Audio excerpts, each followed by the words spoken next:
오늘 읽은 말씀에 근거해서 사사기 강해의 세 번째 시간으로 반쪽 순종, 반쪽 성공이라고 하는 제목으로 말씀드리겠습니다. 우리는 살면서 참 많은 선택을 합니다. 결정을 하죠. 근데 가만히 보면 큰 결정도 있지만 작은 결정들이 더 많습니다. 근데 이 작은 결정을 내가 어떻게 하느냐, 작은 선택을 내가 어떻게 하느냐라고 하는 것이 어찌 보면 우리의 삶을 이루기도 하고 바꾸기도 하는 것 같습니다. 근데 우리가 어떤 결정을 할 때 우리가 그리스도인으로 살면서 내가 과연 타협하고 있는가, 내가 타협하여서 어떤 결정을 내리고 있는가 하는 부분을 우리는 항상 살펴봐야 할 것입니다. 왜냐하면 이 작은 결정이, 작은 선택이 우리가 생각하기에 그냥 작은 것으로 끝나지 않고 그것이 굉장히 다른 결과를, 큰 다른 결과를 가져다 주기 때문에 그렇습니다. 때로는 작은 후퇴가 큰 후퇴가 되고 그것이 나아가서 영적인 기반을 흔들어 놓는 그와 같은 일들이 있습니다. 오늘 읽은 말씀에도 바로 그와 같은 내용이 나옵니다. 작은 타협이, 또 온전하지 않은 그 순종이 이후에 이스라엘의 역사를 완전히 바꿔놓는 그러한, 어찌 보면 작았지만 굉장히 큰 결과를 가져다 준 사건들에 대해서 우리가 살펴볼 것입니다. 오늘 말씀을 들으면서 과연 나는 어떤가? 나는 하나님 앞에 작은 결정이라도 내가 하나님 앞에 기도하며 하고 있는가? 타협하지 아니하고 하나님의 뜻에 순종하는 그와 같은 결정을 하고 있는가 하는 부분에서 한번 잘 살펴보시면서 말씀을 들으시면 좋을 것 같습니다. 사사기 1장 오늘 이제 마지막으로 끝내게 되는데 1절부터 21절에서는 남쪽 지역, 가나안의 남쪽 지역을 정복하는 그러한 부분에 대해서 살폈습니다. 이미 여호수아를 통해서 큰 정복은 이루어졌지만 도시 성읍을 또 정복하는 그와 같은 일들이 남아 있었고, 유다 지파를 중심으로 해서 남쪽 이 지역을 정복하는 내용을 우리가 살펴보았죠. 그리고 오늘 우리가 읽은 부분은 북쪽 지역입니다. 요셉 지파를 포함해서 여러 이스라엘 지파들이 하나님께서 맡기신 그 지역을, 그 도시를, 그 성읍을 정복하는 그 같은 내용을 우리가 살펴보게 됩니다. 22절부터 26절에는 요셉 지파의 베델 점령에 대한 이야기입니다. 요셉 지파가 베델을 정복하기 위해서 했던 행동이 뭘까요? 정탐꾼을 보냅니다. 여러분, 어떤 사건이 떠오르세요? 어떤 성을 정복하기 전에 정탐꾼을 보낸 그 일이 있었는데 그게 어떤 성일까요? 이 가나안에서 아주 큰 성읍이었던 여리고 성을 함락할 때 정탐꾼을 보냅니다. 그 정탐꾼들이 누구를 만났을까요? 라합이라고 하는 여인을 만납니다. 그는 기생이었다라고 그렇게 나오죠. 이 정탐꾼들을, 그 당시의 정탐꾼들을 라합이 숨겨줍니다.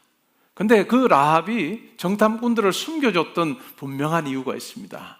하나님께서 이 여리고성을 이스라엘 백성들의 손에 맡기셨다라고 하는 확신이 그녀에게는 있었습니다. 하나님께서 행하신 많은 이야기들을 들었던 것 같아요.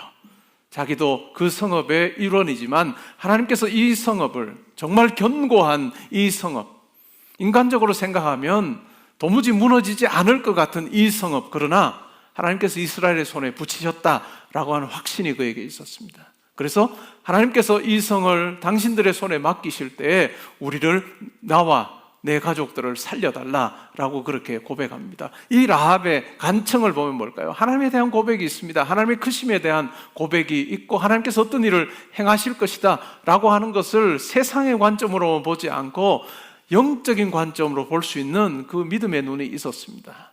그래서 결국은 여리고성은 망했지, 멸망했지만 이 라합과 그의 가족들은 구원을 받습니다. 그리고 결국 어떻게 되나요? 라합이 이스라엘 백성의 일원이 됩니다. 결혼도 하게 되고 결국 어떻게 되죠? 족보에 보면 누구 족보에 나옵니까? 다윗 왕의 족보에 등장하고 마침내는 예수 그리스도의 족보에 이름이 나옵니다. 그 라합, 정탐꾼을 살려줬던 라합과 흡사한 이야기가 나오는데 많이 다릅니다. 오늘 본문에도 보면 베델을 치러 갔던, 정탐하러 갔던 정탐꾼들이 한 사람을 만납니다. 그래서 그에게 이렇게 묻습니다. 이 성읍으로 들어가는 은밀한 그 문을 우리에게 이야기를 해주면 당신과 당신 가족들 살려주겠다라고 그렇게 이야기를 합니다. 그 사람이 가르쳐 주었습니다. 그 알려준 것을 통해서 이 베델이라고 하는 이 성을 쳐버립니다. 멸망시킵니다. 그런데 그 사람과 그의 가족은 살려줍니다. 흡사하지만 다른 내용입니다. 이렇게 구원받았던 이 사람이 하는 행동이 뭘까요? 이스라엘 백성의 일원이 되지 아니하고 헷 족속이 살고 있는 곳으로 가서 그곳에 성읍을 세웁니다. 그 성읍의 이름이 뭘까요? 루스라고 하는 이름. 이 베델의 옛 이름이었던 루스라고 하는 이름의 성읍을 세우는 것 같은 내용이 나옵니다. 이것을 통해서 우리가 생각해 볼 수 있는 것은 이 베델 지파가 이 요셉 지파가 베델을 함락하는 그 과정에서 보면 여리고성을 함락할 때와는 사뭇 다른 그런 어떤 내용들이 등장합니다. 베델을 정복하기는 했으나 그 요소들을 우리가 생각을 해보면 이와 같이 정탐꾼을 살려준 사람들을 가르쳐준 사람을 살려준 그런 어떤 내용들을 보고 그가 가서 루스라고 하는 성읍을 세운 이러한 것들을 보면 불완전한 정복이었다. 온전히 하나님께서는 베델 이 성읍을 하나님의 뜻대로 정복하기를 원했지만 그렇게 하지 않았고 절반 정도 순종한 불완전한 순종이 있는 그 같은 정복이었다 하는 것을 확인하게 됩니다. 27절부터 36절에는 북쪽 지파들의 정복에 대한 이야기가 나옵니다. 므낫세와 에브라임과 아셀과 납달리 지파의 정복 이야기를 나옵니다. 우리가 성경을 여러분과 이렇게 함께 이렇게 교독하면서도 굉장히 어려운 지명들이 나오고 이 말이 꼬이지 않을까 염려가 굉장히 되는 그러면서 바짝 긴장해서 우리가 읽었는데 반복된 내용이 뭘까요? 쫓아내지 못하였고 결국은 함께 살게 됐고 나중에 힘이 더 커졌을 때는 노역을 시키고 조공을 받는 그러한 내용으로 가득 차 있습니다. 우리가 볼 때는 인간적으로 보면 그게 뭔 문제야 하는 생각이 들 수 있습니다. 같이 지내는 건 뭔 문제고 그들을 통해서 노동력을 얻게 되고 또한 조공을 받게 되는 그거 괜찮은 거 아니야? 이런 생각이 들 수 있습니다. 그런데 하나님께서는 그렇게 생각하지 않으셨다는 것입니다. 34절 이하에 보면 단 지파의 정복이 나오는데 여기는 정복 같지도 않습니다. 아모리 족속에게 밀려서 산지로 쫓겨납니다. 이러한 내용들을 보면 약속의 땅에 들어갔지만 결국은 하나님께서 약속하신 대로 그 땅에서 안식을 누리지 못할 그런 어떤 형편에 처하게 된 그 배경이 바로 이 사사기 1장에 나옵니다. 하나님께서 약속하신 땅이고 또한 안식의 땅으로 하나님께서 그들을 인도하셨다고 한다면 그곳에서의 그들의 삶은 안식을 누리는 것이 정상 아닙니까? 그런데 안식을 누리지 못했던 아주 분명한 근거가 바로 사사기 1장에 나오는데 온전하게 순종하여서 그 땅을 다 정복하지 못하고 결국은 가나안 주민들과 함께 살게 되고 시간이 지나면서 통혼을 하게 되고 결혼을 하게 되고 통혼을 하게 되고 그러면서 가까이 함께 지내는 이 사람들이 섬겼던 가나안 이방신을 이스라엘 백성들이 섬기게 됩니다. 이스라엘의 역사를 보면 한순간도 하나님을 떠난 적은 없습니다. 한순간도 하나님을 저버린 적은 없습니다. 그런데 뭐가 문제였을까요? 하나님도 섬기고 바알도 섬기고 아세라도 섬기고 다른 신들을 섬기는 그것이 바로 문제였습니다. 이것이 겉으로 보기에는 별 차이가 아닌 것 같은데 진짜 큰 차이가 있습니다. 하나님만을 온전히 섬기는 그것은 뭘까요? 하나님이 목적인 거예요. 하나님이 인생의 목적인 거예요. 하나님을 영화롭게 하는 것이 목적인 거예요. 하나님을 기쁘시게 하는 것이 목적인 거예요. 그런데 하나님만 온전히 섬기지 않고 하나님도 섬기고 바알도 섬기고 아세라도 섬기고 다른 신들을 섬기는 그 이면에는 뭐가 있을까요? 그 신들을 통해서 내가 잘 살고 싶은 거예요. 하나님도 나에게 복 주시는 분이고 이 바알도 나에게 복 주고 아세라도 나에게 복 줄 수 있다면 내가 why not? 내가 왜 다른 신들을 안 섬기겠어? 라고 하는 마음이 이면에 깔려 있는 것입니다. 이렇게 완전히 몰아내지 못했을 때에 부분적인 승리와 또한 작은 타협과 불완전한 순종을 통해서 결국은 슬리퍼리 슬로프 미끄러져 내려가는 경사로를 통해서 계속해서 하나님과 멀어지는 이스라엘 백성들의 모습을 발견하게 됩니다. 불완전한 타협, 원인이 뭐였을까요? 경제적으로 유익이 될 것 같습니다. 그리고 당장 전투를 벌이지 않아도 그냥 편안할 것 같은 그 마음이 있습니다. 그래서 이와 같은 것으로 인해서 결국은 절대 순종의 자리에 서지 못했던, 타협했던 이스라엘의 역사를 통해서 우리가 발견하는 것은 아주 엄청난 대가를 지불하게 됩니다. 물론 영적인 무지와 무관심 또한 있었습니다. 단순히 그냥 살려주는 거지라고 생각하지만, 그러나 그 이방 문화가, 이방 신을 섬기는 그 사상이 이스라엘 백성들 가운데 들어오게 되는, 그것으로 인해서 온전히 하나님을 섬기는 것이 불가능해져 버린 그런 안타까운 결과를 그들은 맞이하게 되었습니다. 오늘 이 본문이 가지는 중심 메시지가 뭘까요? 한 걸음의 타협이 깊은 수렁으로 인도한다. 한 걸음의 타협이 깊은 수렁으로 인도한다. 안식의 땅에서 안식하지 못하게 했습니다. 이것은 남의 이야기가 아니고 우리 이야기입니다. 우리가 하나님의 백성으로 우리가 이 땅을 삽니다. 우리가 하나님의 은혜를 입은 자로 우리가 삽니다. 우리를 하나님께서 얻으시기 위해서 자기의 모든 것을 내어주심으로 우리가 하나님의 자녀가 되었습니다. 이건 얼마나 놀라운 일이에요. 우리 삶에 이 은혜가 있다는 것은 얼마나 놀라운 일입니까? 그럼에도 불구하고 이 은혜를 입은 자로 우리가 살지만, 하나님의 지혜와 하나님의 능력이, 또 하나님께서 우리를 통해서 이루실 일들이 내 삶을 통해서 드러나지 않는다면, 펼쳐지지 않는다면, 이것보다 더 불행한 삶은 없을 것입니다. 과연 나는 이스라엘 백성들이 타협했던 그러한 것처럼 나는 타협하는 게 무엇인가? 내 안에 들어와 있는 이 세상의 가치관이 무엇인가? 나를 흔들어 놓고 내 삶에 안전함을 줄 것처럼 내가 착각하게 만드는 그 무엇이 뭔가 하는 부분을 우리가 한번 살펴보면 좋을 것 같습니다. 근데 이것은 작은 것 같지만 결코 작은 일이 아닙니다. 예수님께서도 제자들에게 뭐라고 말씀합니까? 바리새인들의 누룩을 조심해라.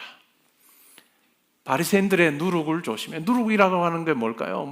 우리가 해봐서 알죠. 밀가루 반죽에 누룩 조금 넣으면 밀가루가 이렇게 부풀어 오릅니다.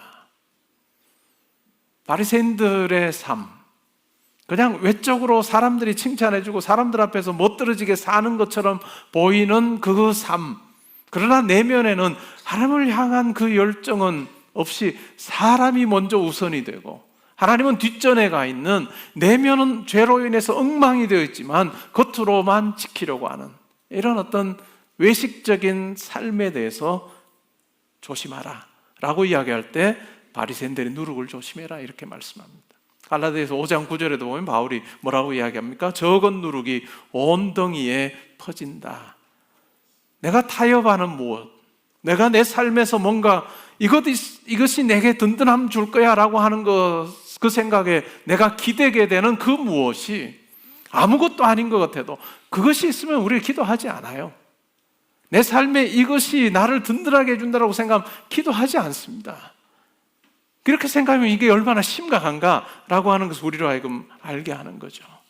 나에게는 뭐가 있는가 한번 생각해 볼 필요가 있습니다. C.S. 루이스가 그런 말을 했습니다. 지옥으로 가는 가장 안전한 길은 서서히 내리막지는 길이다. 그냥 갑자기 낭떠러지 같으면 안 떨어지죠. 조심할 거예요. 저기 떨어지면 안 되겠네 하고 물러설 겁니다. 근데 뭘까요? 그냥 서서히 내리막으로 내려가는 그 길은 두려움이 없어지는 거예요. 그래서 그냥 내려간다는 겁니다. 내 삶에서 작은 순종, 내가 감당해야 되는 그 순종, 내가 지켜내야 되는 그 순종, 나는 얼마나 잘하고 있는가 우리는 살펴보아야 할 것입니다. 저는 설교를 할 때마다 항상 결국은 디테일이다. 결국은 작은 건 내가 어떻게 하느냐로부터 우리 삶이 꾸려진다라고 그렇게 말씀드렸습니다. 결혼하신 분들 간혹 부부싸움도 하는 경우도 있겠죠. 근데 부부싸움의 내용이 어떤 거예요? 이 세계의 평화를 유지하기 위해서 나는 이걸 해야 된다, 이렇게 부부싸움하는 사람 하나도 없어요. 뭐로 싸울까요? 사소한 걸로 싸웁니다. 아주 사소한 걸로 싸우는 걸 보면 결국은 뭘까요? 우리의 삶에서 사소한 것이 얼마나 중요한가. 신앙생활에서도 사소한 것이 진짜 중요한데 실제로 사소한 것으로 그치지 않는다라고 하는 거죠. 아주 교묘히 우리 삶에 들어옵니다. 마치 트로이의 목마처럼 말이죠. 고대 그리스 신화 속의 트로이 목마 이야기를 여러분 잘 아실 겁니다. 트로이인들과 그리스 연합군이 전투를 벌입니다. 그러다가 갑자기 이 그리스 연합군들이 나무로 된 그 말, 그것을 성 밖에 이렇게 두고 그냥 다 퇴각을 합니다. 참으로 황당한 일이 벌어진 거죠. 그러니까 트로이 사람들은 뭐라고 생각합니까? 이 목마, 이것은 아프로디테 신에게 바치는 헛난물일 거다라고 그렇게 생각을 합니다. 또 어떤 사람들은 아니다, 이거 굉장히 조심해야 된다라고 이야기하지만 결국 성 안으로 가지고 들어옵니다. 근데 그 목마 안에 군인들이 있었던 거죠. 밤이 됐습니다. 이 목마에서 군인들이 나와서 결국 이 성의 문을 열어버립니다. 그래서 밖에 대기하고 있었던 군사들이 들어와서 이 트로이를 치는 그 내용이 바로 이 트로이 목마 이야기입니다. 우리의 내면에도 비슷한 부분이 있을 수 있습니다. 가장된 것처럼 보이지만 내 삶을 막 흔들어 놓을 만한 그런 어떤 것, 과연 그게 뭘까? 나로 하여금 하나님 앞에 기도하지 않아도 되도록 하는 그 부분 또한 트로이 목마일 겁니다.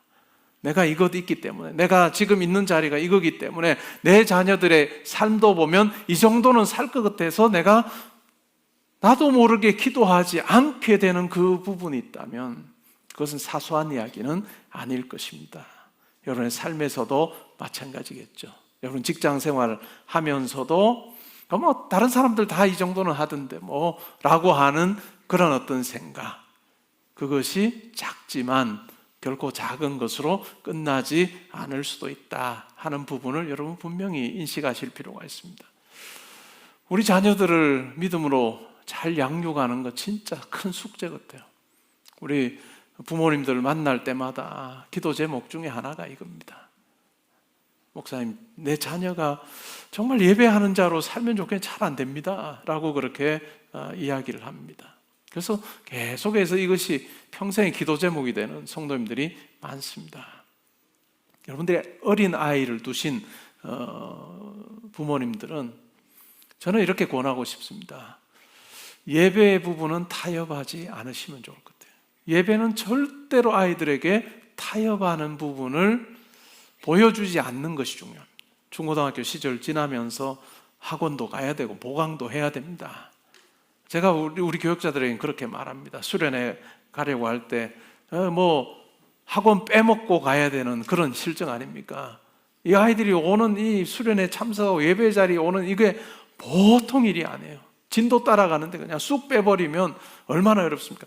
그런 각오로 오니까 우리는 정말 열심히 기도하고 이 아이들을 위해서 말씀 준비하고 이 아이들이 기도의 자리에 나아갈 수 있도록 빼먹은 것보다 훨씬 더 큰 걸 우리가 주지 않으면 이 아이들에게 우리가 잘못하는 거다, 그런 이야기를 많이 하는데 마찬가지예요. 우리 여러분들의 경우에도 여러분들이 자녀를 양육할 때 그냥 예배 자리를 다른 것과 이렇게 타협해버리면, 이번 주에는 괜찮아, 그냥 학원 가서 수업 듣고 그렇게 그냥 예배는 이번에는 빠져, 시험 기간이지 이번엔 빠져도 돼 라고 하면 그게 작은 일처럼 생각돼요. 근데 그 작은 일이 우리 자녀들로 하여금 예배 자리를 떠나게 만듭니다. 예배 자리를 떠나게 만드는 경우를 너무너무 많이 봤습니다. 만약에 보강을 하게 된다 해도 애들한테 어쩔 수 없이 보강하게 되면 보강 갔다 와서 우리 예배 녹화된 영상 보면서라도 우리 예배는 반드시 드려야 된다, 어쩔 수 없이 우리는 이것 놓치면 끝장이야 라고 하는 걸 아이들에게 심어줘야 됩니다. 1년에 몇 번 안 쉬는데 때로는 주일 껴서 쉬어야 될 상황들이 있을 거예요. 여행을 가잖아요. 본교회 못 나오잖아요. 헬기 타고 올 수도 없고 비행기 타고 올 수도 없고. 그렇게 해서 여행을 가시는 경우에 차선이라도 딱 선을 그어 놓으셔야 됩니다. 주일에 다른 여행지에 갔다 할지라도 아이들에게, 우리가 본교회는 섬기지 못하지만 가까이 있는 교회에 나가서 예배 먼저 드리고 그 다음 우리 놀자, 예배 드리고 놀자 하는 것을 아이들에게 심어주면 이 아이들이 평생 예배자로 살아요.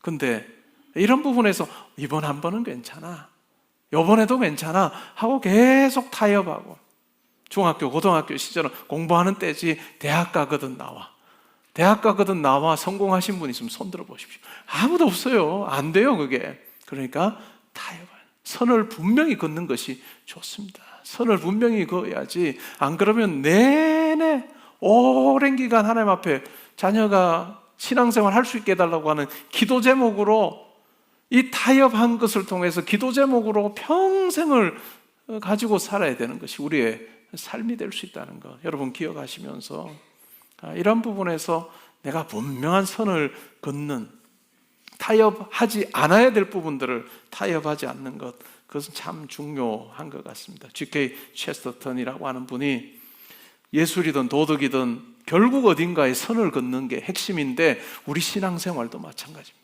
결국 선을 그어서 너희들이 요 안에서는 자유해라, 이 안에서는 뭐 자유하지만 이 밖으로는 안 된다. 이것을 우리가 부모로서 목숨을 걸고 이 부분을 지켜내지 않으면, 한두 번 타협하게 되면 이 타협한 것으로 인해서 아이들의 신앙생활이 와르르 무너지는 그 경험을 우리가 많이 하게 됩니다. C.S. 루이스는 그런 이야기를 했습니다.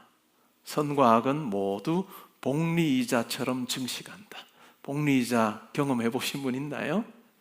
원금 조금 넣었는데 조금씩 넣을 때마다 이자가 막 거기에 계속 불어나면 복리이자가 굉장히 큰 거죠. 근데 선과 악도 그러하다라고 하는 것입니다.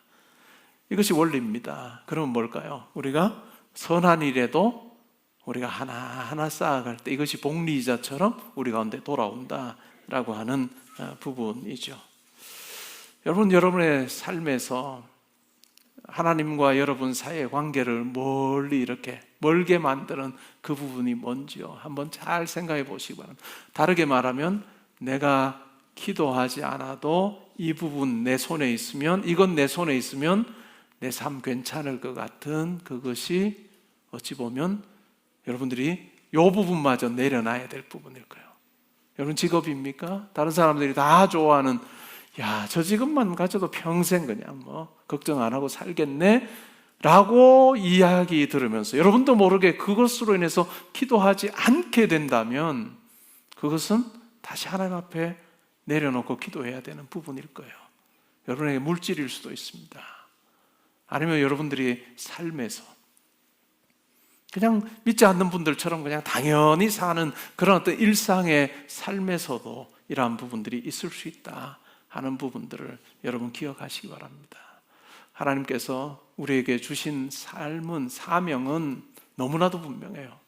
우리가 하루를 시작하면서 우리가 반드시 우리 영혼에 내게 되뇌어야 되는 말이 있다면, 하나님께서 나에게 생명 주신 이유는, 하나님께서 나를 구원하신 이유는 바로 오늘 하루 속에서 하나님의 이름을 드러내고 하나님의 백성답게, 자녀답게 멋지게 살라고 하는 거다. 정신 차리고 살자, 이 이야기를 하고 살아야 돼요. 하루를 살 때. 그렇지 않으면 뭐 허둥지둥 살면서 그냥 내가 하는 그 일이 믿지 않는 분하고 별반 차이 나지 않는 그런 가운데서 우리가 살기 쉽다는 거예요. 그래서 우리가 하루를 시작하면서도 내게 하나님께서 그 사명 주셨다, 그리고 그 사명 감당하라고 내게 어떤 일을 맡기셨다라고 하는 그 마음으로 우리가 하는 그 일이 그냥 적당한 타협이 아니고, 하나님께서 내게 이것을 통해서 내게 주신 이 물질 중에 뭐 하나님 나라를 위해서 내가 드리겠습니다, 절반의 그런 어떤 헌신이 아니고, 내가 하는 이 일이 하나님께서 받으심직한 것이 되기를 원합니다 라고 하는 그 마음으로 일하고 또 사람들을 대하는 우리가 되면 좋겠습니다. 여러분 자녀를 기를 때도 마찬가지입니다. 여러분들이 가지고 있는 것으로 자녀들 키울 생각하지 마십시오. 그것 또한 절반의 헌신이에요. 절반의 순종입니다. 하나님 앞에 기도하셔야 됩니다. 여러분 자녀를 놓고 기도하셔야 돼요. 물려줄 유산이 많아도요, 하나님 앞에 기도해야 됩니다. 하나님, 이 아이의 삶을 붙들어 주십시오. 이 아이의 삶을 주장하여 주셔서 하나님께서 한 걸음 한 걸음 인도하시는 삶 살게 해주십시오 라고 하는 그 기도가 사라지고 다른 것에 우리가 의지하지 아니하는 것, 그것이 중요합니다. 저는 여러분들이 여러분 자녀 이렇게 이끌어주고 도와주고 후원해서 키울 수 있는 것보다요, 하나님께서 온 우주 만물을 창조하여 하나님께서 여러분 자녀의 삶 가운데 함께 하시면 그것이 더 큰 거예요. 비교가 되겠어요. 그러기에 우리는 기도해야 됩니다. 자녀를 위해서 울고 자녀를 위해서 기도하고 하나님께서 이 자녀의 삶을 통해서 영광 받으시기를 우리는 간구하는 기도의 사명, 그것이 두둑한 통장을 물려주는 것보다 더 중요합니다. 부모로서의 사명이 뭘까요? 기도하는 모습 보여주다가 가는 거예요. 그럴 때 우리 자녀들이 힘들 때 뭐 하겠어요? 기도하는 거죠. 이것이 믿음의 가문이 세워지는 과도 매우 중요한 비결이라는 것 여러분 확인하시면서 우리의 절반의 순종으로 만족하지 말고 하나님 앞에 온전히 기도함으로, 하나님 앞에 온전히 예배함으로 내가 살고 내 자녀들이 살고 내 가정이 세워지고 이후에 가문이 세워지는, 그래서 우리가 세상을 떠날 때 우리 아이들에게 내가 어려울 때 어떤 계획 세울 때 기도하는 거 봤지? 너희도 기도하고 하나님 의지하며 살아라 라고 하는 이 한 문장 남겨주고 유산으로 남겨주고 세상 떠날 때 우리의 자녀들, 그들의 삶이 온 우주 만물을 창조해 하나님의 손에 딱 붙들리게 되는 삶이 되리라 믿습니다. 절반의 순종에 만족하지 말고 온전한 순종하는 저와 여러분 될 수 있기를 주님의 이름으로 축복합니다. 아멘.